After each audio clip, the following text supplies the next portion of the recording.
Before we begin the story, let us know where you're watching from by leaving a comment below. If you enjoy this video, don't forget to like and subscribe. Have a wonderful day.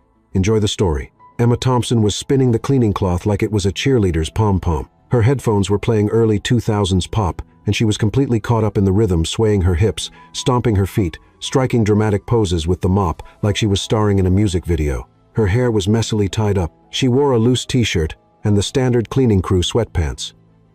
But she moved with the confidence of someone performing in front of an imaginary crowd, cheering for more. In the next room behind a mirrored wall that looked like a regular mirror, Liam Carter, the company's CEO, was watching. Standing with his tie perfectly in place and a folder of reports open on the desk, Liam was silent. The meeting with the directors was starting in 5 minutes, but he couldn't take his eyes off the unusual scene happening just a few feet away. A cleaning staff member dancing like the lead performer in a secret corporate concert. "Mr. Carter," his assistant called out, unsure whether to interrupt. "The board is already online for the video call." "1 minute," Liam replied, not taking his eyes off the mirror. Emma was now doing synchronized steps with the mop like she'd practiced it for years. Then suddenly she slipped on the bucket, lost her balance, and bumped her shoulder against the mirror, blurting out, "Oh no, shoot." Liam held back a laugh. Inside, Emma took out her earbuds, tried to fix her messy hair, and looked around, still unaware that she had just been the star of an unintentional corporate show. "Please tell me no one saw that. If anyone did, I'm changing my name and leaving the country," she muttered. On the other side of the glass, Liam closed his folder and whispered to himself, "Who is this crazy girl?" In Emma's mind, the soundtrack of her Beyoncé moment still echoed, but now back on solid ground, literally, she was rushing through the Willems hallways with a tray in her hands, carrying 4 cups of coffee and a few lactose-free cookies. Her destination, the 35th floor, the executive meeting room, the danger zone. Emma had never liked going up there. It was too quiet. It smelled like expensive leather, fancy perfume, and decisions way above her pay grade. But the official coffee lady had the flu, and guess who got volunteered by the supervisor? Exactly the same girl who'd been dancing with a mop just minutes ago. "Okay, Emma, just deliver the coffee and walk out. Simple, no drama," she whispered to herself in the elevator. The door opened with that ding that sounded like the end of her reputation. At the other end of the hallway, the meeting room door was slightly open. Serious voices, words like strategic alignment and operating margin. Important people. She took a deep breath, adjusted the tray, and stepped on the edge of the carpet. The world slowed down. Her left foot got caught. Her right foot tried to fix it, but the tray decided to follow gravity instead. In slow motion, just like in the movies, the 4 cups of coffee flew in a perfect arc, and the target, none other than Liam Carter, the CEO. The coffee hit his chest with surgical precision. The 4 cups shattered on the floor. The cookies shot out like little missiles in all directions. And the silence that followed could be measured in decibels of pure embarrassment. Emma froze. "Oh my God," she whispered, her hands still in the air holding nothing. Liam looked down. His imported Italian white shirt was now stained brown. He looked up at her. She was so pale it looked like she might disappear. "Is it sweet?" he asked calmly, like he was commenting on the weather. "Excuse me, the coffee. Is it sweet, I think?" "Yes. I mean, it was." She stammered, eyes wide, her soul halfway to purgatory. Liam took a deep breath, unbuttoned his jacket, and to the surprise of the entire executive nation present, said with a half-smile, "Good. I hate bitter coffee." Some directors swallowed their laughter. Others couldn't hold it in. Emma just wanted to vanish into the carpet. "I am so sorry, sir. I swear I didn't mean to. I tripped on the... I'll clean it. I'll pay for it." "I'll disappear," she rambled, crouching down to pick up the pieces with shaky hands. "Miss, it's all right," Liam said, crouching down beside her, still calm. "But please don't try to pay for this shirt. It costs more than your monthly salary, maybe several months." "Great. So now I owe you a kidney," she replied, before realizing she said it out loud. Liam laughed, a real laugh, almost boyish. The board members exchanged discreet glances. No one had ever seen Liam Carter laugh like that. In fact, not even a slight smile. "Go to the front desk and ask for a tissue," he said, "and don't worry about it. These things happen. These things happen." She had just baptized the CEO with hot coffee, and he said, "These things happen." On what planet was that normal? Emma gathered the broken pieces and left the room like she was fleeing a robbery. But just before she closed the door, she still heard one of the directors ask with a curious tone, "And that girl boss, who is she?" Liam answered without looking up, "Someone who definitely doesn't serve coffee like the others." On the elevator ride back to the janitor's floor, Emma stared at her reflection in the mirrored wall. "Well done, Thompson. You officially soaked the boss and cracked a joke. Brilliant. HR, is going to love this. What she didn't know was that at that very moment the boss had already asked the security team for the file of the coffee-spilling gymnast Emma Thompson, 23 years old. Morning cleaning shift responsible for causing the CEO's first genuine smile in years. The coffee hadn't even dried on Liam's suit, and the Carter Enterprises building was already buzzing with rumors. The news spread faster than an office cake. Email, a janitor spilled coffee on the CEO, and he smiled. No yelling, no firing, no lawsuit, just a smile. On the 12th floor, the finance team was convinced Emma was the owner's long-lost niece. On the 18th, people were whispering about a secret affair between her and Liam that had been going on for months. By the 21st floor, there was even a WhatsApp group named Ship M. Liam. Meanwhile, Emma was hiding behind the maintenance room door, clutching an industrial roll of toilet paper, trying to calm her breathing. I'm going to get fired. No doubt. They'll ask for my badge, my uniform, maybe even the MOP, she muttered, pacing like a fugitive on the run. The phone rang. Emma jumped so hard she dropped the roll and nearly tripped over it. Janitorial. Good morning, she answered, trying to sound professional. Emma Thompson, a formal voice asked on the other end. Yes, that's me. But if this is about the coffee, I swear it wasn't personal, and the bucket had nothing to do with it. Mr. Liam Carter has requested your presence on the 35th floor conference room. Immediately, Emma nearly dropped the phone. She swallowed hard. You mean like right now? That's right. She hung up slowly, took a deep breath, then muttered a quiet curse. If I knew dancing with a mop would get me called to the CEO's office, I'd have filmed it for TikTok and landed a sponsorship by now. The elevator ride to the 35th floor had never felt so slow. Emma watched the digital numbers light up floor by floor, like she was being taken to the gallows. When the doors opened, the place looked exactly as she remembered. Soft carpet, dark wood paneling art that looked like it came from $1 million auction, and a silence so deep, her footsteps felt like a crime. The executive receptionist, a blonde woman, with the kind of look that could judge the color of your soul, scanned Emma from head to toe. Waiting for Mr. Carter, she asked in a tone cold enough to freeze hot coffee. I think so. I was called. Not sure waiting is the right word. Maybe trying not to faint. The receptionist didn't even crack a smile. She simply pointed to a leather chair. Emma sat down stiff. Her hands were sweating so much it felt like she'd washed her entire soul. 5 minutes later, Liam Carter appeared in the hallway, calm, impeccable, wearing a clean shirt. Clearly changed, but still, with that same look like he had something in mind. Miss Thompson, would you come with me? He said, his tone both formal and kind. Emma stood so quickly she banged her knee on the coffee table. She tried to smile, but it came out like someone getting shocked. She followed Liam into a smaller room with a panoramic city view. He gestured to a chair. She sat down with the posture of someone waiting for a court sentence. Before you assume anything, you're not here to be reprimanded, Liam began, sitting across from her. Quite the opposite. So I'm not fired. No, far from it. Emma eyed him suspiciously. I spilled coffee on your chest on a suit that probably cost twice what my car is worth. I joked about selling a kidney. You laughed, and now you've called me up here like this is all normal. I'm sorry, but none of this is normal. Liam smiled again. That's exactly what caught my attention. Nothing about you is predictable, and honestly, that's refreshing. Emma frowned. You called me in here to say that I'm refreshing. Not exactly, but yes, that too. He folded his hands on the desk. I have a proposal. Let's call it an extra role. And I want to know if you'd be interested. Extra? What do you mean? Like cleaning the company helicopter's windows. Nothing that extreme. I need someone with a good eye, spontaneity, and a sense of humor. Someone to help me review how the company operates internally, how departments communicate, even help brainstorm ideas for the new app we're developing. And I'm not joking. Emma looked at him like she was listening to an alien speak. Latin. Wait a second. You want me to be like a business advisor, a coffee consultant. Call it whatever you like. But yes, I want your help to see the company from a perspective no one else here has. She glanced around, then back at him. You're messing with me, right? No, I'm hiring you. Silence. And the pay? Is it better than cleaning? Emma asked, blinking quickly. Liam chuckled. Considerably. Emma looked out the window, then down at her hands, then back at him. Okay, this is a prank, right? There's a hidden camera here somewhere. Liam simply stood and held out his hand. Welcome to the team again. She hesitated, then shook his hand. Just so you know, if I have to wear high heels, I trip even in sneakers. And if we go to any fancy event, I dance like drunk uncle level. I've noticed, he replied with a slight smile. Emma laughed nervously, but she laughed. As she left the office, she barely noticed that every pair of eyes on the 35th floor was now on her, but not as the coffee girl anymore.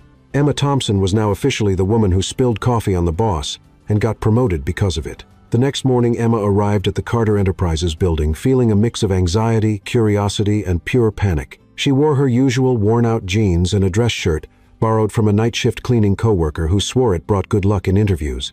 The shirt was a bit tight across the chest and a bit loose in the shoulders, but it still looked more presentable than the cleaning uniform she had on the day she became company gossip as the girl who spilled coffee and got promoted. As she crossed the lobby, she could feel the stares, some curious, some judgmental. But the worst part was overhearing two receptionists whispering, "Is that her, the coffee girl?" "Yeah, that's her. They say the CEO is obsessed with her, and that she's becoming his personal advisor, but she didn't even go to college." Emma picked up the pace. "Great, I'm famous. Next step, background actor in a corporate soap opera," she muttered. When she got to the elevator, the doors opened to reveal none other than Liam Carter, dressed in a flawless navy blue suit, holding a cup of coffee, apparently unharmed. "Good morning, Miss Thompson," he said casually. "Good morning, boss," she replied, stepping into the elevator with the grace of a goat tripping up the stairs. "You can call me Liam. I'd rather not risk it. Next thing I know, I'm calling you Lee or Babe. Better keep it professional," she said, only realizing afterward that she'd said it all out loud. Liam raised an eyebrow. "Then let's stick with boss for now." Emma covered her face with her hand. "This is going to be a disaster." Liam laughed. "On the contrary, it's going to be interesting." On the 34th floor, where the executive and strategic projects teams were located, Emma was led to a small room with a round table, a laptop, and a chair just for her. "This will be your base," Liam explained, coming in with a folder. "But your role will be a lot more dynamic than just sitting here, dynamic like delivering the mail or like climbing the side of the building with confidential reports. Something in between." Emma leaned back. "Now that's what I call a mysterious briefing." Liam placed a flash drive on the table. "This has some internal documents, flowcharts, communications projects, and a report on company culture. I want you to read it all and tell me what you think." "What I think exactly. No filters, no corporate lingo, no synergy alignment talk. I want your view, honest, creative, real." Emma looked at the flash drive like it might explode. "This looks like the kind of thing that leaks and turns into a media scandal, and then someone mysteriously disappears on a trip to the Caribbean. I promise you won't disappear unless it's for vacation," he said, amused. She crossed her arms. "And what if I read it and think it's all garbage? Even better. Just don't hold anything back." Emma picked up the flash drive like she was accepting a challenge on a reality show. "All right, but just so you know, my feedback comes with a heavy dose of brutal honesty and uncontrollable humor. That's exactly why I chose you." Over the next few hours, Emma dove into the documents. It was a mix of shock, boredom, and the urge to laugh. Some reports were so filled with corporate jargon, they felt like they were written by robots. Charts with no label sentences like synergistic actions between adjacent sectors of the matrix core structure. And the best part, a presentation with 78 slides, 77 of them pie charts. Literally, she stood up and walked straight to Liam's office. Knocked once, opened the door. "Got 2 minutes," Liam looked at his watch. "I've got 3. "Perfect. Here it is. Your internal culture presentation made me hungry. I've never seen that much pizza in one place. And I sit near the cleaning staff's break room." Liam held back a laugh. "Go on." "The report about department integration is so confusing it could have been written by a drunk magician. There's an org chart that starts in HR, goes through finance, and ends in landscaping. And the wording, seriously, you guys are addicted to empty terms. Re-engineering, strategic validation, mindset activation. Is this company culture or some kind of witchcraft?" Now Liam was laughing for real. "Keep going. And the best part, I found a report that says employee motivation is directly linked to the availability of fresh fruit. But in the cafeteria, all I saw were green bananas and shriveled apples." Liam was mentally noting every point. "Honestly, if you want to motivate people, get a decent cappuccino machine and make Fridays casual. I'm already rethinking the dress code," he said. Emma smiled. "If you allow shorts, I'll make a PowerPoint full of donut charts just to mess with you." "Deal." She was about to leave when he said, "One more thing. Tomorrow we're going to the customer service department. I want you to watch how they work. Listen to calls. Feel the atmosphere. Then tell me what's really going on." "Got it. Detective Thompson on the case. But do I need to dress up? Just be yourself so I can wear my Scooby-Doo t-shirt. If it helps you be honest, wear the Shrek one." The next day, Emma spent the morning in customer service, disguised as a new trainee.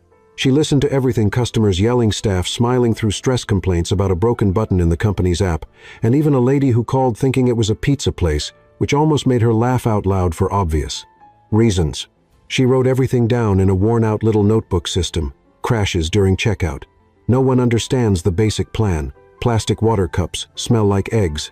Employee Caleb says "you know" in every sentence. At the end of her shift, she went back to Liam's office. "Okay, mission report. People are losing it. Let's break it down." Your app is pretty modern but crashes more than an old phone at 3% battery. The support team is friendly but they're at their limit. Some folks are shouting about double billing. Others can't update their credit card. And the employees they're surviving, they joke they help each other but they need training. They need clarity. They need, I don't know, basic respect for the work they do. Liam sat silently for a few seconds. Great job, Emma. Way more useful than any consulting report. She raised an eyebrow. Wow. So, is this official? Am I hired as a high-end spy? Official. And there's still one more thing. What is it I need you to join next week's board meeting as my guest? Emma nearly fell out of her chair. A meeting with those suit guys who look like they were born in a tie. Exactly. I want you to present your observations your way. No filter, Mr. Carter. This could be the end of my short but glorious career, or the start of something much bigger. Emma thought for a second. Then she stood up, adjusted her t-shirt. Yes, the Scooby-Doo one, and said, fine, but only if I can use slides with GIFs allowed. And if someone interrupts me, can I respond with memes? As long as they're not cat memes, go ahead. She smiled. You're crazier than you look, and you're smarter than you think. They exchanged a quick look. One of those 2-second glances, but it said a lot. Emma Thompson was no longer just the coffee girl. She was becoming an unpredictable force in the corporate game. And for the first time in a long while, Liam Carter was genuinely excited to have someone on his side who didn't wear a social mask. Emma stared at the computer like it was an evil sphinx trying to stop her from entering the boardroom. On the screen, the Carter Enterprises files were open spreadsheets, charts, market studies, and acronyms that sounded like spells from some corporate version of Harry Potter, KPI, ROI, SLA, CPA. To her, all of it meant just one thing: help. She took a deep breath, kicked off her sneakers, climbed onto the chair, and sat cross-legged just like she did whenever it was time to have a serious talk with the universe. It was her official position for panic, with a touch of fake meditation. Okay, Em, you danced in front of the window, spilled coffee on the CEO, became an unofficial consultant, and now you have to present ideas to the company's top executives. No big deal. All that's left is for the government to ask you to rewrite the Constitution, she muttered, staring at the keyboard. She opened a new browser tab, typed, How to look smart in a meeting when you don't know anything. The search results didn't help much, but they sparked an idea: learn even if the hard way. Over the next few hours, Emma dove into an intense crash course she named Operation Google Plus Black Coffee. For every strange acronym she found, she typed it into the search bar like she was the most dedicated digital marketing student in history. KPI, she found out it wasn't a Korean boy band.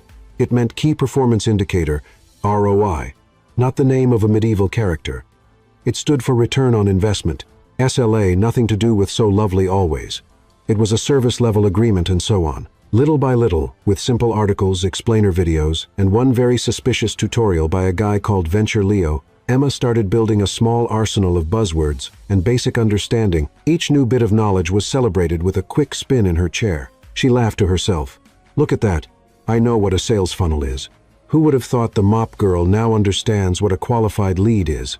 She cheered, raising her arms like she just won a marathon. The next day, Liam stopped by Emma's office for a quick chat. He knocked lightly, and when he saw her sitting on the floor surrounded by sticky notes, he chuckled. This is your organization method. Emma looked around and shrugged. I call it functional chaos. Liam stepped inside and looked over the notes, stuck to the floor, the desk, and even a disposable cup. Customers in pain is opportunity, he read out loud. Interesting. That's from Venture Leo's third video. And honestly, it makes sense. If the customer's in pain, you offer the solution. You just can't be the one causing the pain. Then it becomes a toxic relationship. Liam laughed. What else have you learned? That cold leads need warming up. That CAC isn't just a coughing sound. That metrics should be interpreted, not worshipped. And that you really should rename one of the departments. Operational support planning sounds like a rugby team. I'll take that under advisement. And how's your presentation coming along? Emma turned serious for a moment, then said, Sorry I'm not smart, but I have Google, and these days that's pretty close to having an MBA. Liam leaned against the wall and crossed his arms. Em, no one here expects you to be an expert. We just want you to be you. That's exactly what scares me, being me, in front of people who say things like result transversalization, without tripping over the words. And that's exactly why you matter in that room. She sighed. All right, but if I freeze halfway through, you better come up with some classy excuse like, Miss Thompson had to step out for an urgent NASA video conference. Deal. Emma smiled. And if I say something completely ridiculous like mix up benchmarking with bench press, I'll pretend it's a brilliant metaphor and we'll put it in the minutes. On the day of the meeting, Emma arrived early. She wore a borrowed blazer that was about 2 sizes, too big a shirt that didn't quite match, and white sneakers because, as she put it, if she was going to trip in front of the board, at least she'd do it with style and stability. In the conference room, the most powerful people at Carter Enterprises were gathered folks with double last names, watches worth more than cars, and expressions that mixed boredom with superiority. Emma sat next to Liam, her laptop open, her sticky notes somewhat organized, and her breathing in full. "I'm fine. I just look like I'm about to faint" mode. Liam started the meeting. "Ladies and gentlemen, today we have a different kind of presentation. I invited someone who brings a valuable perspective outside the traditional mold but full of authenticity. Emma, the floor is yours." She swallowed hard, stood up, and began. First, slide a gif of a kitten trying to push a box much bigger than itself. Below it the caption, "You might not know everything, but you can learn anything." Quite chuckles. And then Emma began to speak. "I'm Emma Thompson. I started here in the cleaning staff, and I've learned that people don't always listen to what we say in the hallways, but they do notice when we spill something on the CEO's suit." Pause, followed by laughter. "Since I got invited to this wild thing called a secret task, I've learned a lot, mostly thanks to Google, but also by listening to the people who really keep this company going, the everyday employees." And then she began. She talked about useless reports, about overly complicated words, about the gravel voice support reps, real customer complaints, the never-ending pie charts, and the sad wrinkled apple in the break room. She showed photos with permission, pointed out simple solutions, highlighted obvious issues, and ended with a sticky note taped to her screen that read, "If internal communication needs a dictionary, something's not right." There was total silence and then real applause. Liam looked clearly pleased. The directors were surprised, and Emma, well, she felt like she was floating. After the meeting, one of the directors came over. "Miss Thompson, I really liked how you presented everything straightforward, fun, honest. Thank you. I practiced 3 times and deleted 2. Liam appeared behind them, smiling. "Told you she was different, didn't I?" Blushing, Emma replied. "I'm just a mix of Google sarcasm and curiosity, that and strong coffee." Later that afternoon, back in her makeshift office, Emma put on her headphones, hit play on her personal victory playlist. She made it still wearing white sneakers and started rearranging her sticky notes. Liam showed up at the door, still awake. "Always. The corporate world isn't going to take me down that easily. So how'd your big debut feel? I didn't throw up. That's a win in my book." "You were amazing." Emma smiled, then looked at him a second longer than usual. "You know, thanks for letting me just be me, even if I seem totally out of place here." Liam stepped in a little closer. There was something different in his eyes now. Less CEO, more Liam. "Em, you're not out of place. No, you're exactly what this place needs to change." Emma looked away, shy but smiling. And in that brief silence, something invisible but powerful began to take shape between spreadsheets and jokes, reports and gifs, something no KPI in the world could ever measure. Emma Thompson was no longer the coffee girl. Now she was the woman who had the courage to be herself and made the company's CEO start seeing the world a little differently. And maybe, just maybe, his heart was also entering an emotional restructuring phase. On Thursday morning, Emma walked into the company in a great mood. It was the kind of day where the sun was shining just right. The break room coffee was miraculously hot, and even the apples looked less shriveled than usual. Everything pointed to a calm workday until she spotted a group of employees in the lobby, all staring in the same direction, with wide eyes and half-open mouths. Curious as ever and naturally drawn to places she probably shouldn't be, Emma walked over quietly and saw what had everyone's attention. A tall woman in red heels, a fitted black dress, her hair in a perfect bun and sunglasses, straight out of a spy movie. She walked with the confidence of someone who knew she was being watched and knew she deserved to be. Behind the woman, 2 assistants followed, carrying a folder, a tablet, and a glass bottle of water with lemon slices. The full executive package, warning high alert style. "Who is that?" Emma whispered to the receptionist, who looked completely hypnotized. "You don't know, that's Sophia Bennett." "Should I? She's Liam Carter's ex-fiancée." Emma practically choked on her own breath. They were engaged for almost 2 years. She was the director of international expansion here before she took a job in Europe. Rumor was he was going to officially propose in Paris, but she broke it off first. She's a legend. Emma looked again. Sophia stepped into the elevator like a star, making a comeback. The elevator bell rang. Emma was still frozen in place. "Oh great. The storyline just introduced a classy ex into my current chapter," she muttered. "Wonderful. What's next?" A smarter version of me shows up as my stunt double up on the 35th floor. Liam was reviewing a performance report from the development team when he heard a soft knock on the door. "Come in," he said, eyes still on the screen. "Still taking your coffee with organic sugar, or do you drink it black now?" to match your new image," said a firm, ironic female voice. Liam looked up. There she was, just like he remembered, as if not a single day had passed since they last saw each other, even though it had been over 2 years. "Sophia," he said, standing up. "Liam, you still owe me an explanation about Paris. You know, I thought you didn't want to hear anything else back then." "True, but still, it would have been polite of you to tell me what happened after I left." "A lot happened. For one, I changed the break room coffee." She laughed that dry, elegant laugh like she was always posing for a magazine. "And I heard you've been promoting cleaning staff to strategic roles." "Interesting. Talented people. It's not every day you find someone challenging the system with post-its and cat gifs. So it's true. The girl from the coffee station is now your what? Consultant, personal assistant, secret new love."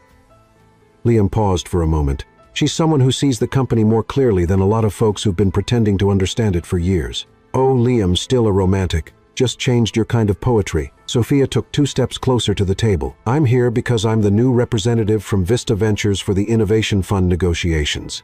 Surprise, looks like fate wants us side by side again. Business is business, of course, but it doesn't have to be just business," she said with an enigmatic smile. Meanwhile, Emma was back in her makeshift office, trying hard to pretend she didn't care. She was supposed to be reviewing the company's new app layout, but her brain just kept replaying Sophia's confident walk, the rumors about her past with Liam, and the way she spoke, like she was always 3 steps ahead of the world. "Sophia Bennett sounds like a soap opera villain or a fancy perfume," she said to herself. The intercom beeped. It was a reminder, strategic alignment meeting in 15 minutes. And guess who was invited as a special observer? Yep, Emma Thompson. In the conference room, the air felt colder than the AC could explain. Seated around the table were the company's top leaders, with Liam at the head and Sophia to his right. Emma took a seat at the opposite end, trying not to be noticed, but still very much there. Sophia was the first to speak. "In my initial review, I see that Carter Enterprises has been making bold moves, which is admirable. However, when we talk about real innovation, we need solid structures and people with technical experience. Professionalism, clarity." Emma smiled, catching the subtle jab dressed up as a compliment. She raised her hand. "May I comment?"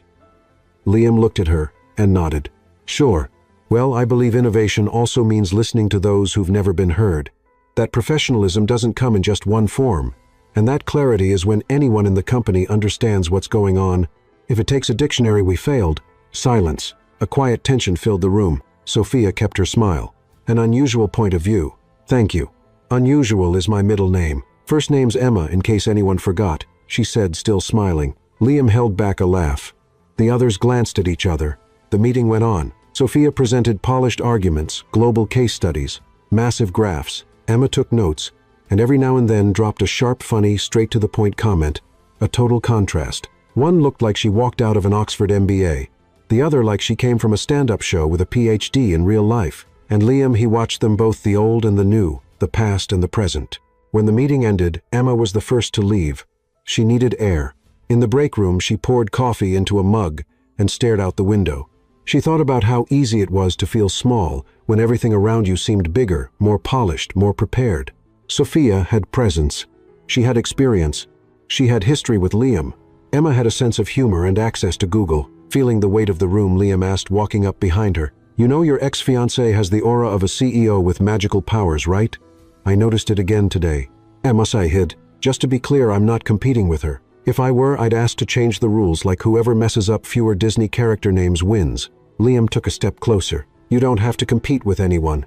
Doesn't feel like it. Feels like there's a big before me that still takes up a lot of space. The before is part of my story, but it doesn't define my present." Emma looked at him. "And where exactly is your present?" "Right here," he said, taking one more step until they were very close. She took a deep breath. "Just so you know, I'm not exactly elegant. I talk loud sometimes. I collect internet memes. And honestly, I don't even know how to walk in heels." "Perfect. I prefer white sneakers." Emma smiled. A small smile, but full of possibilities. That Tuesday morning, Emma woke up with a determined thought. "Today is the day I finally become a serious woman. No more jokes, no more memes, no more being the funny coffee girl. Today, I'm a corporate woman." She looked in the mirror and repeated corporate. Then she sighed, put on a white shirt that wrinkled just by looking at it, and a pair of dress pants that kept slipping down her waist. She tied her hair into a messy bun, the kind that starts out looking polished and ends up like a bird's nest. In her backpack was the flash drive with the presentation for the most important meeting of the month, the Carter Enterprises Innovation Committee. with outside investors, regional directors, and of course Liam Carter. But what Emma didn't know, and this would change the course of her entire day, was that she had saved the wrong PowerPoint file to her flash drive because of a file name mix-up. Yes, the wrong one. Not the one with the charts, the analysis, the bold ideas. No, without realizing it, she was bringing the file she used as a design mock-up, a test slideshow filled with rubber duckies. When she arrived at the meeting room, Emma was the first one there. She plugged the flash drive into the company laptop, loaded up the file titled Practical Solutions for Internal Engagement, and sat beside the table waiting for the others. The room began to fill up first, the directors, then the investors, finally Liam.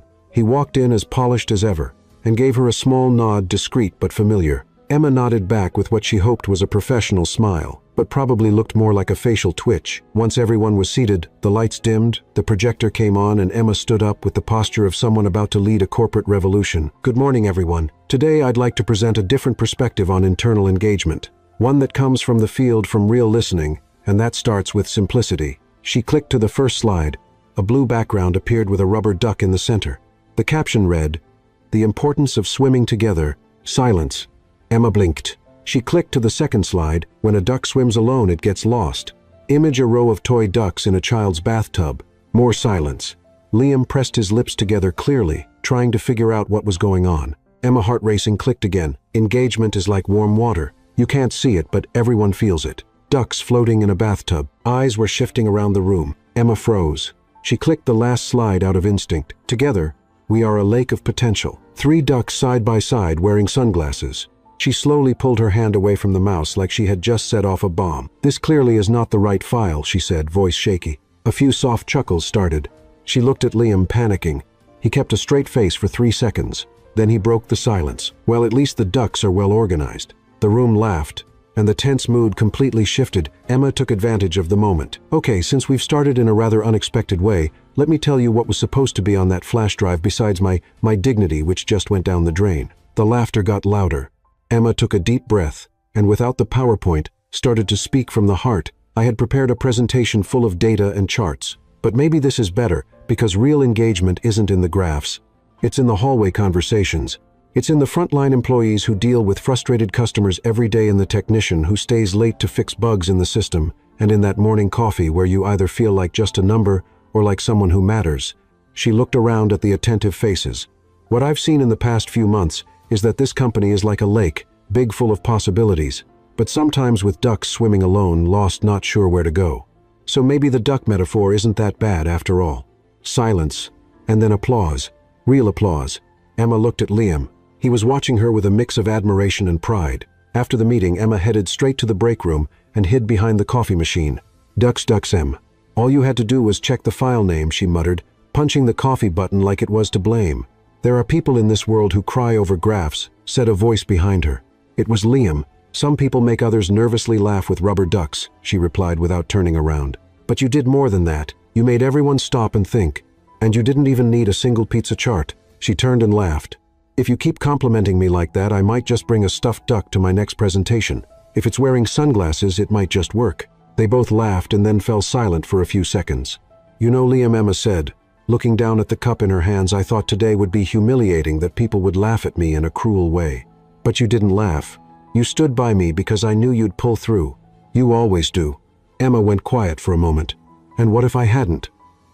I'd still be by your side. Silence this time, deeper, full of meaning. She took a step closer. You're starting to seem dangerous. At this rate, I might actually fall for you. Liam didn't answer right away. He just looked at her face, and then in the softest voice he'd used so far, he said, "And who said that would be a problem?" Emma had no words, but inside she knew. Right there in the company break room next to the coffee machine, and surrounded by metaphorical ducks, something shifted. The following week, the duck presentation became a company legend. Some employees made stickers that said "swim together" and stuck them on office doors. Others left real rubber ducks on Emma's desk. One of the directors sent an email, "Congratulations on your courage. You turned a technical disaster into a message we'll never forget." Emma replied, "It was accidental, but I'll take the credit." And Liam, well, he started showing up in her office more often sometimes, to talk about ideas other times, just to hear her speak. On Thursday, write a toll nul. Emma was reorganizing her sticky notes when a notification popped up on her phone. It was a simple message. Lunch with me today. Sure. Sancher. Fertex Restaurant. L. She stared at the screen for 3 seconds, then looked at her reflection in the window. She was wearing a light blue blouse, her hair half tied up, and a pair of white sneakers that had clearly seen better days. She picked up the phone again, typed, "Sure I can," deleted the emoji, retyped, "Sure I can," and hit send. At 12:28, she made her way down the building with a knot in her stomach. The restaurant was on the top floor with glass walls and a panoramic view of the city. It was fancy cloth napkins waiters who spoke softly. She felt out of place the moment she walked in.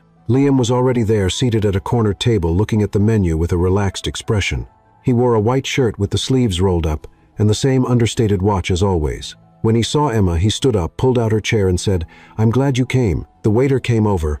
Liam ordered a red berry juice. Emma, unsure of what to pick, ordered the same. There were a few seconds of silence. Then she pulled her reading glasses from her bag and said, "I don't even know what half these menu items are. There's something here called filet mignon with wine reduction and herb crust. Is that just meat with sauce, or is it going to sing to me too?" Liam laughed.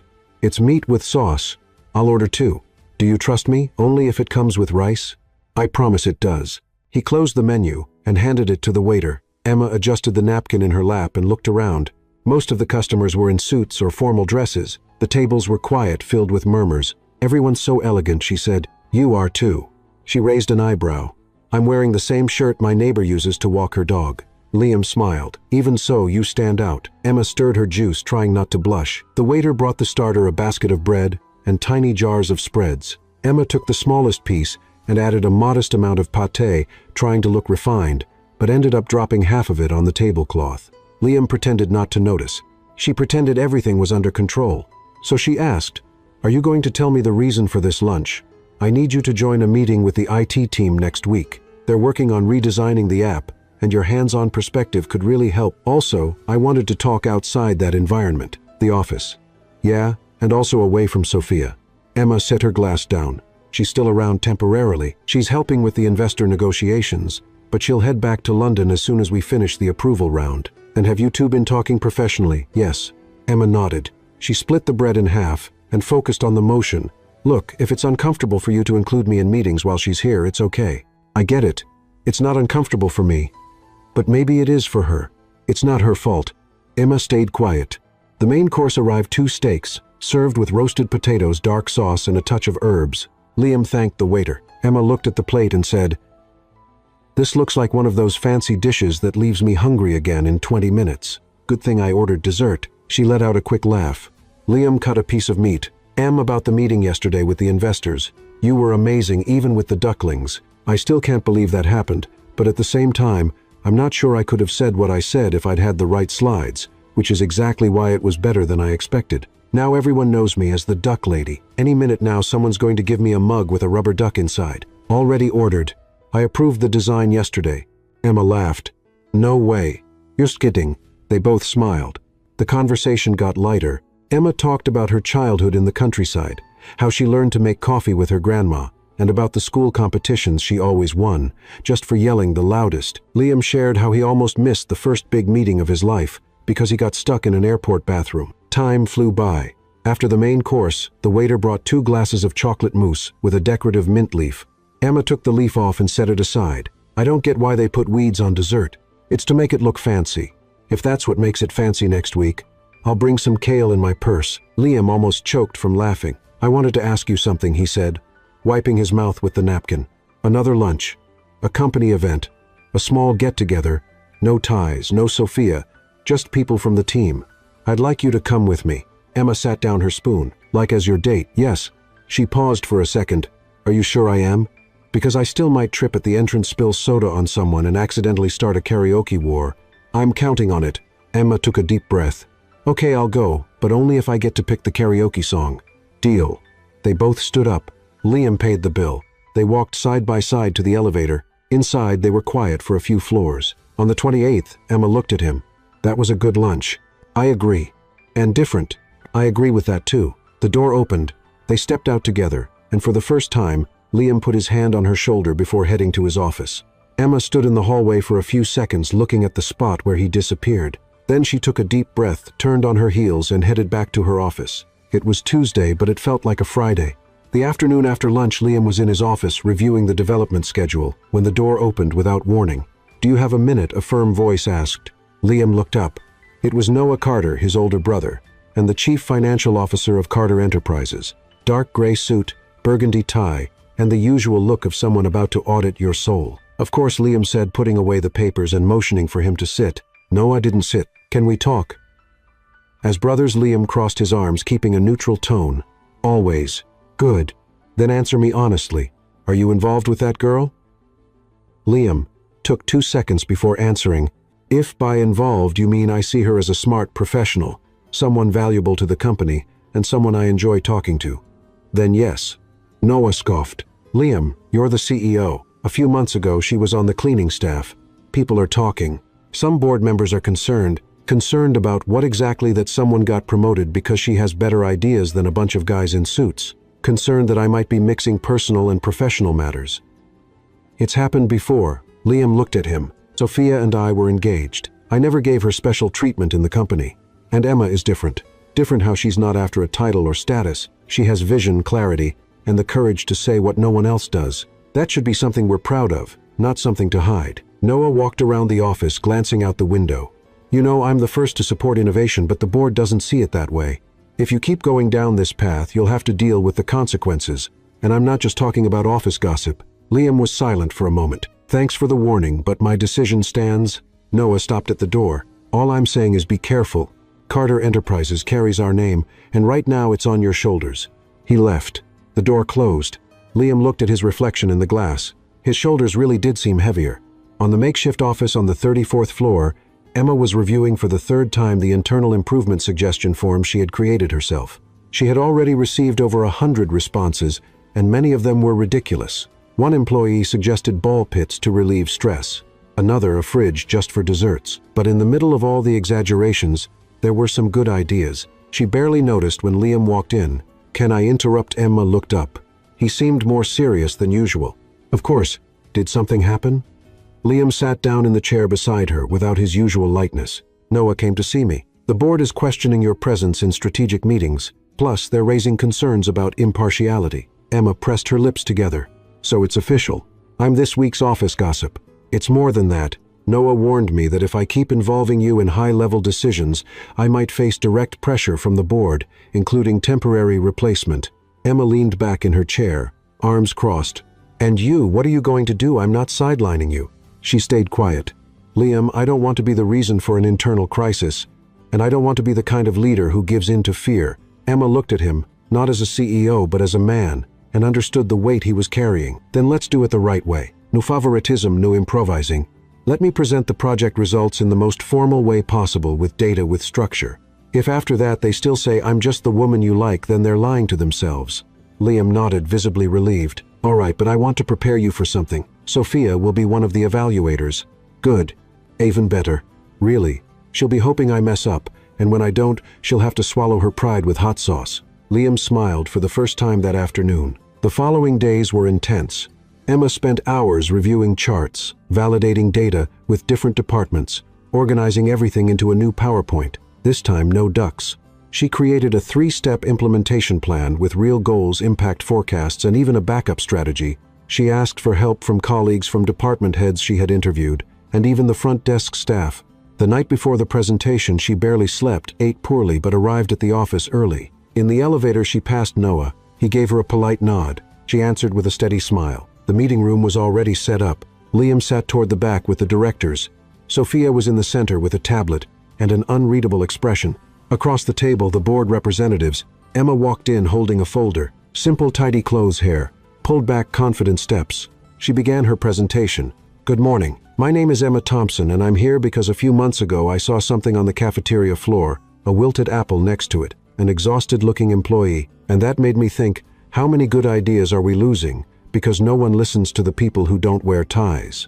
The slides followed data charts, real employee stories, practical suggestions, expected results. Emma presented an engagement plan focused on internal recognition, workplace improvements, and stronger communication between departments. She pointed out flaws in the onboarding process, offered simple solutions with direct impact. She spoke with clarity, no jokes, no humor. At the end, she said, "I'm not asking for a title or a position. All I ask is that just once we listen to the people who live the company from the inside, the ones who clean the floors, who answer the phones, who move the boxes, because those are the people who hold up the building, not the reports." Silence. And then applause. First, soft, then stronger. Noah didn't clap, but he didn't criticize either. Sophia closed her tablet, looked at Emma, and for the first time seemed to respect her, even if reluctantly. Liam just smiled. After the presentation, Emma returned to her office. She was exhausted but at peace. Liam showed up a few minutes later holding 2 bottles of juice. "You did it." Emma took the bottle. "So did you. The board approved the plan and officially recognized you as an internal development analyst." Emma opened the bottle, took a sip. "Well, now if I trip, at least I'll have a title." Liam stepped closer, touched her arm. "Em." She looked at him. "I know. I felt it for a while too." Liam stepped even closer. She didn't move away. And there in the middle of the office, no presentations, no spreadsheets, no projections, he kissed her. Simple, direct, just like everything they'd lived through up to that point. Carter Enterprises hosted a gala every year to celebrate the company's achievements, recognize top performers, and of course attract attention from the press and investors. It was the kind of event where everything sparkled, the floors, the dresses, the smiles. Even the champagne glasses seemed rehearsed to reflect the light with just the right amount of glamour. Emma Thompson, however, had never been to anything like it, and if it were up to her, she would have stayed far away. But after Liam's personal invitation and a kiss that echoed in her memory louder than any performance chart, there was no way to say no. "Are you sure about this?" asked Mia, the cleaning lady, and her friend, while helping with the zipper on the back of Emma's dress. "Of course not. But when life invites you to dance on a red carpet, you don't show up wearing flip-flops." The dress was rented navy blue, modest with an elegant neckline and a soft flow. Her hair was gently pinned up, and on her feet a pair of heels that felt more like a trap than footwear. Emma looked at her reflection in the mirror and swallowed hard. "If I fall tonight, at least I'll go down with style." The party would take place in the ballroom of the city's most luxurious hotel. Liam would pick her up at 7:30 p.m. At 7:28 he arrived. He wore a flawless black tuxedo. When Emma opened the door, he paused for a second. "Wow, is that your way of saying I look nice?" "It's my way of saying you took my breath away. Does that count?" Emma laughed, still feeling uncomfortable but grateful for the kindness. They got in the car. The drive was quiet, not for lack of conversation, but because of the tension that grew with every mile closer to the grand ballroom. When they arrived, they were greeted by camera flashes and polite greetings. Several executives approached Liam with well-rehearsed smiles. Many looked at Emma with curiosity, others with a touch of subtle judgment. She felt every one of those glances like tiny stings on her skin. "Ready?" Liam asked, offering his arm like someone about to skydive without checking the parachute.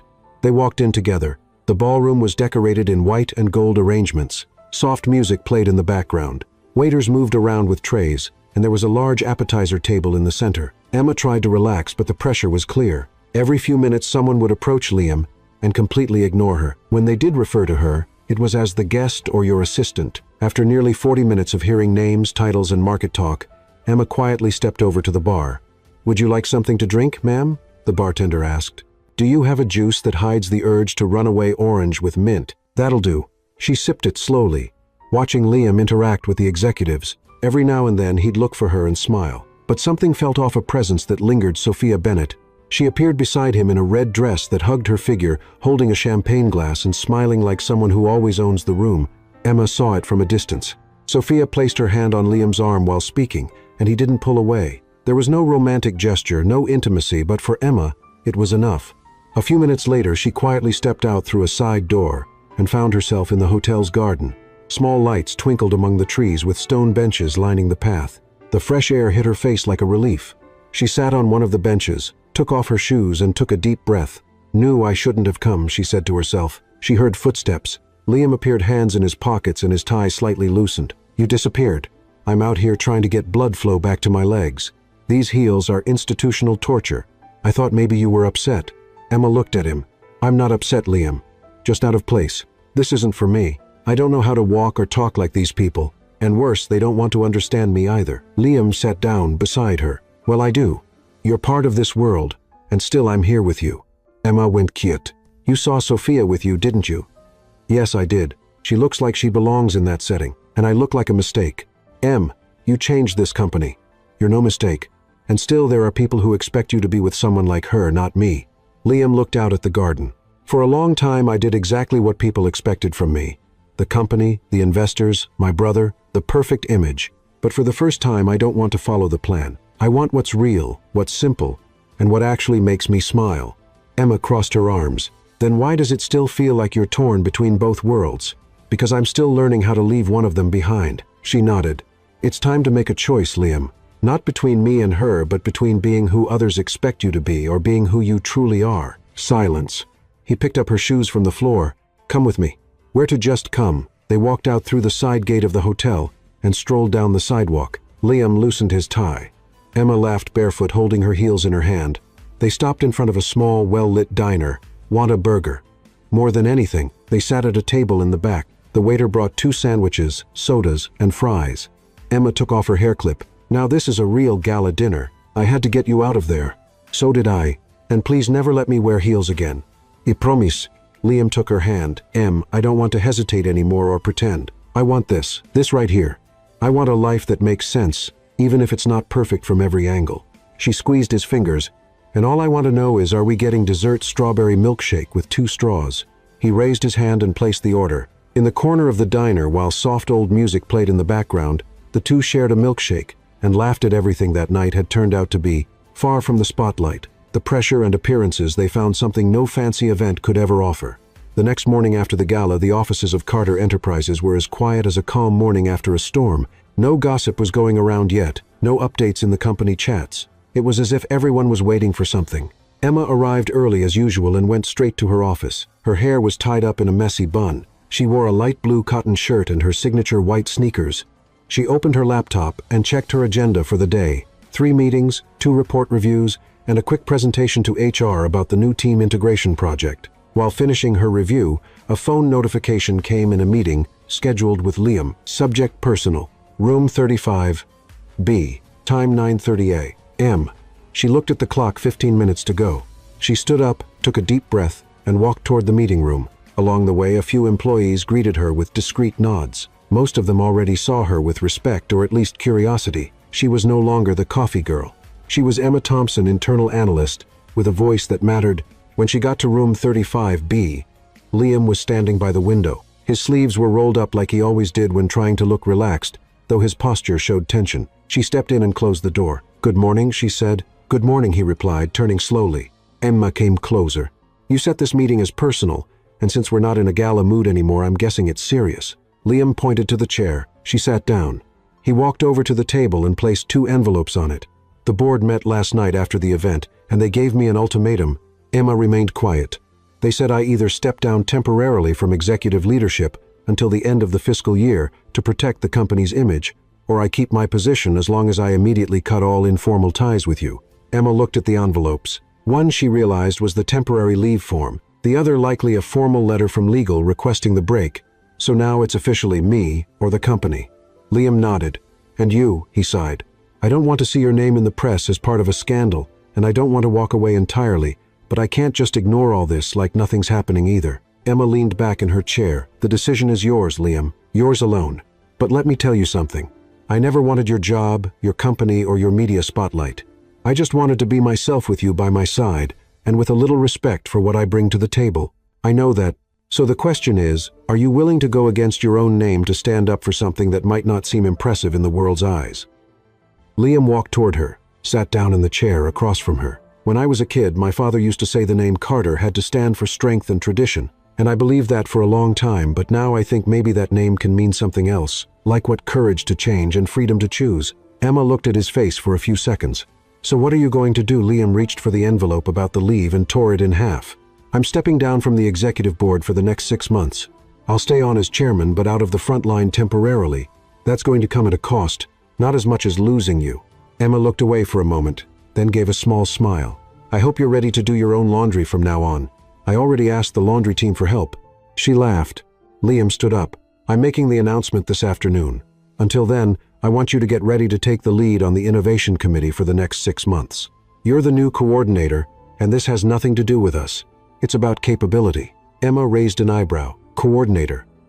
With autonomy, your own team, direct access to the board, and a salary that matches the responsibility." She was quiet for a moment. "Is this for real?" "As real as everything we're building," She stood up too. Then, I guess we're two people who don't quite fit the mold. Liam stepped closer. And that's exactly why the mold is going to change. They didn't say anything else, but they both knew that from that moment on, nothing would be the same. That same afternoon, Liam made the official announcement to the board and executive team his temporary leave from the CEO role. He explained it as a strategic move to reassess the structure and make room for new leadership. Some reacted with surprise, others with quiet frustration, but no one dared to argue. Noah's presence at the head of the table with a firm expression and crossed arms confirmed that there was pressure but also acceptance. After the meeting, Liam left his main office. His personal items fit into a small box, a mug, 2 books, and a picture frame with a photo of him and Noah taken many years ago. He looked at the photo for a moment and placed it in the box. On his way out, he saw Emma in the hallway talking with 2 members of the innovation team. She was focused, pointing at something on her tablet. He didn't interrupt, just walked by with a subtle nod. She noticed and returned the gesture with a quiet look. 2 days later, Carter Enterprises was already feeling the changes. Emma put together a group of 5 employees from different departments: customer service, finance, tech, HR, and logistics. They all had one thing in common: a desire to speak up and few chances to do so before. She called the project Real Space. The meetings started happening weekly in a relaxed room where name badges didn't matter. Ideas came from lived experience, and solutions came from those on the ground, not the top of the pyramid.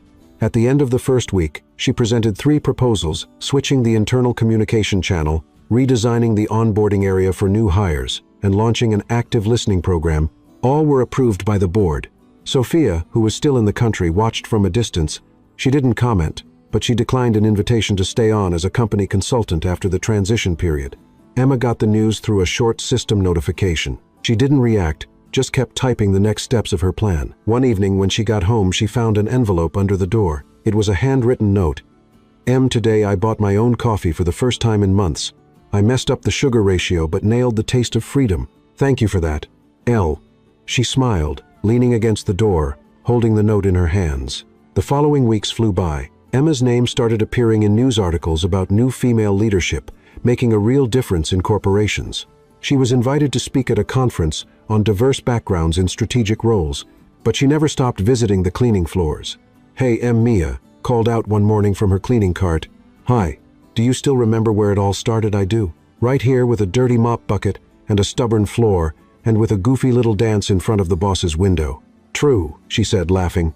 One Friday near the end of the day, Emma got a message. "Got any plans right now?" She replied, "Only if it involves pizza and no high heels." 2 minutes later, her phone rang. "So that's a yes.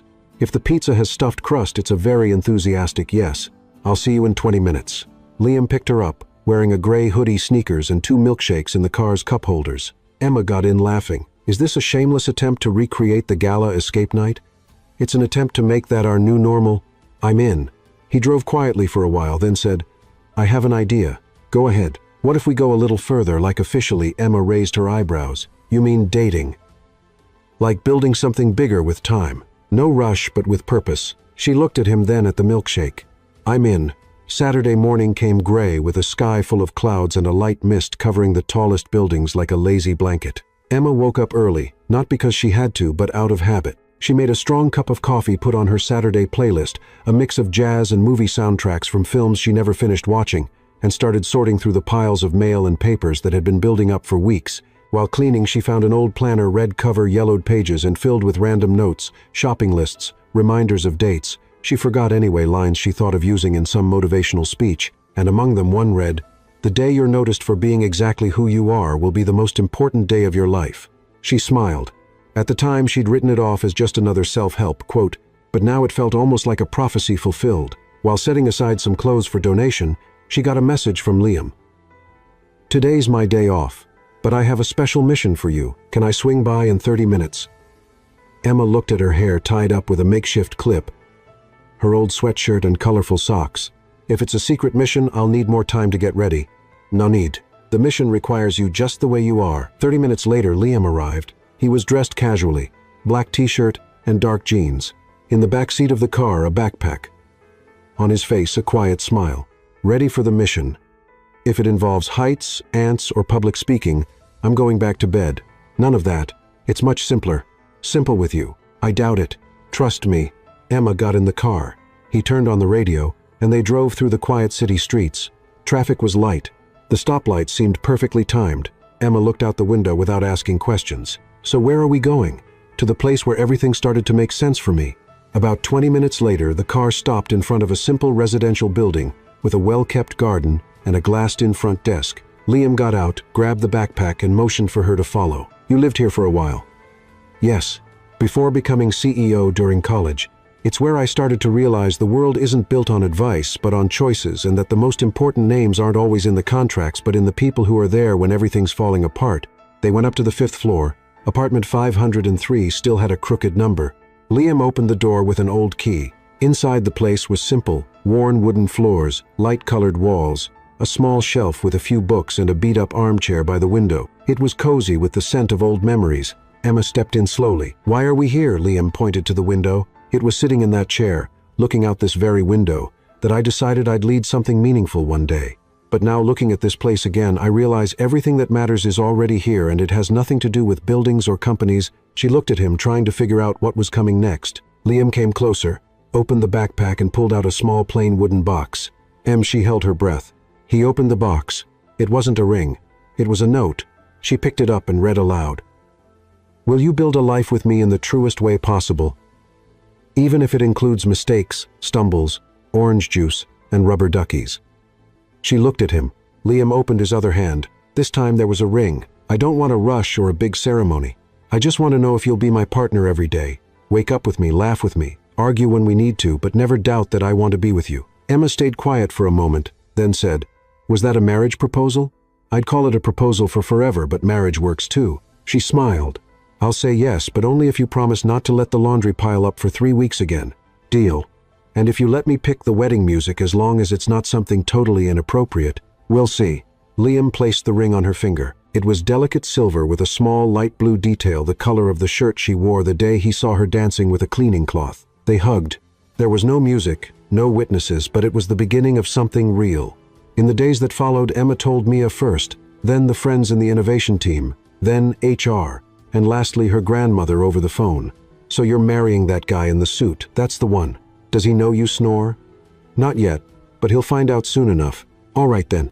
And if he sticks around after this, it's the real thing. The wedding was set for 2 months later. It would be simple outdoors, no neckties required. Pizza at the buffet and milkshakes for dessert. And of course a box of rubber duckies scattered around the decorations, one for each guest. Liam chose a light gray suit. Emma would wear a dress. She designed herself with help from a neighborhood seamstress. No heels, white sneakers, and a flower in her hair. The invitation read, You are invited to the most unexpected, light-hearted, and genuine wedding Carter Enterprises has ever seen, where it all started with a spilled coffee and ends with 2 people saying yes, Liam and Emma. The sun began to rise slowly behind orange-tinted clouds, as if the sky was getting ready not to miss the best moment of the day. It was Saturday wedding day.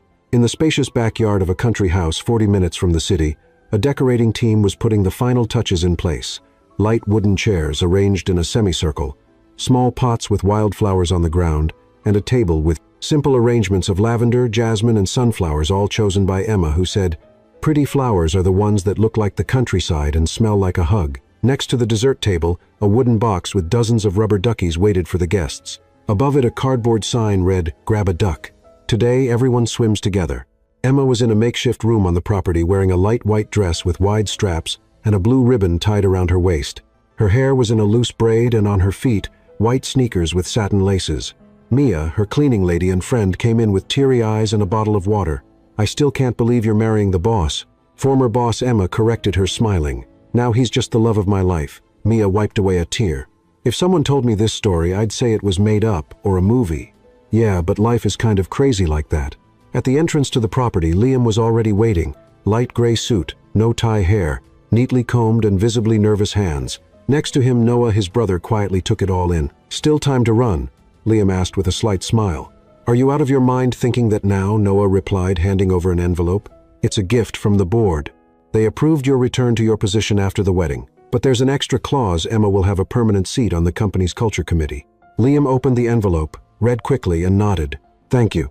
I still think you've lost your mind, Noah said, looking around at the decorations, the ducks, and the smiling guests settling in. But maybe this is exactly what we needed. a bit of good chaos. By 10:30 in the morning, all the guests were in their seats, family, co-workers, childhood friends. Liam looked at her as if time had stopped. When she stopped in front of him, a respectful silence fell over the space. The officiant, a college friend of Emma's who also happened to be a stand-up comedian, took a deep breath.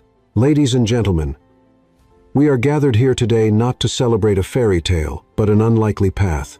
One that started by accident, fueled by coffee, mistakes, honesty, and most of all, love." Emma looked at Liam. "When you first showed up in the hallway all buttoned up and cautious, I thought, this guy will never notice I exist.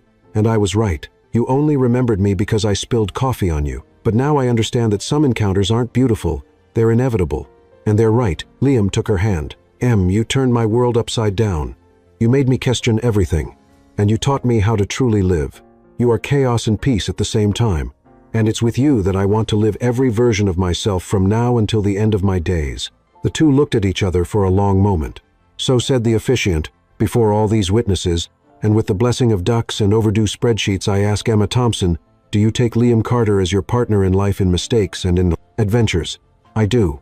"Liam Carter, do you take Emma Thompson as your soulmate, your partner in bad coffee and spontaneous dancing?" "With all my heart." "Then let there be a kiss and a celebration." The guests applauded, laughed, and got emotional. The kiss was light, lingering with the scent of lavender and the taste of a promise fulfilled. On their way out, each guest picked up their little duck and headed to the reception, which featured pizza, milkshakes, board games, and even a karaoke setup under a canopy. Emma took the mic and sang "Ain't No Mountain High Enough," off-key on purpose, and with a joy no rehearsal in the world could prepare for. Liam recorded the whole thing and posted it with the caption, "CEO marries the most genuine woman he's ever met, and she sings like, the world can't hear a thing. But now everything makes sense." Later that evening, as the sun went down, the two of them sat alone on a wooden bench in the back of the property. Strings of lights hung between the trees. The breeze was soft and the day was gently saying goodbye. Emma rested her head on his shoulder. "We did it." Liam held her hand. "And this is just the beginning." She smiled. "Then promise me we'll live like every day is a chapter worth telling." "I promise." With mistakes, with all of them, and with love always. They embraced as the sky slowly faded into night.